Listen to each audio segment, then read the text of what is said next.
அண்மை செய்தி. வேலூர் மாவட்டம் குடியாத்தம் அடுத்த வேப்பூர் பகுதியில் ஏரியில் மூழ்கி 4 பெண்கள் உயிரிழந்திருக்கின்றனர். அந்த அண்மை செய்தியை நாம் பார்த்து வருகிறோம்.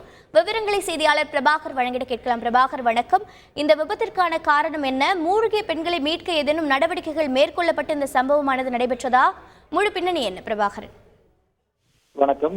வேலூர் மாவட்டம் குடியாத்தம் அடுத்திருக்கக்கூடிய தங்கம் நகர் பகுதியை சேர்ந்தவர்கள் சரோஜா, இவரது மகள் லலிதா மற்றும் இவரது உறவினர்கள் காவியா மற்றும் பிரீத்தி. இவர்களோட பலரும் அங்க வேப்பூர் பகுதியில் இருக்கக்கூடிய முனீஸ்வரன் கோவிலுக்கு இன்றைக்கு வழிபாடு செய்வதற்காக போயிருக்கிறாங்க.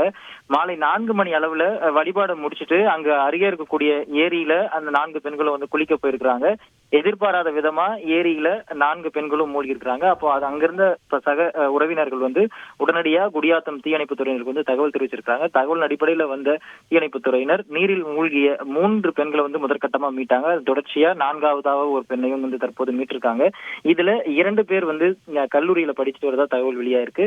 மேலும் அந்த குலதெய்வ கோயிலுக்கு போயிட்டு அந்த தண்ணீரில் மூழ்கிய 4 பேர் உடல்களையும் மீட்டிருக்கக்கூடிய போலீசார் இந்த வேலூர்ல இருக்கக்கூடிய அடுக்கம்பாறை அரசு மருத்துவமனைக்கு பிரேத பரிசோதனைக்காக அனுப்பி வச்சிருக்காங்க. தொடர்ந்து இது தொடர்பாக குடியாத்தம் நகர போலீசார் விசாரணை நடத்தி வந்துட்டு நிலையில குலதெய்வ கோயிலுக்கு போன இடத்துல நீரில் மூழ்கி 4 பெண்கள் உயிரிழந்த சம்பவம் வேலூர் மாவட்டத்தில் சோகத்தை ஏற்படுத்தியிருக்கு.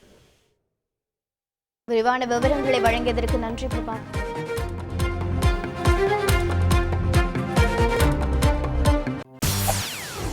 செய்திகளை உடனுக்குடன் தெரிந்து கொள்ள உடனே சப்ஸ்கிரைப் பண்ணுங்க.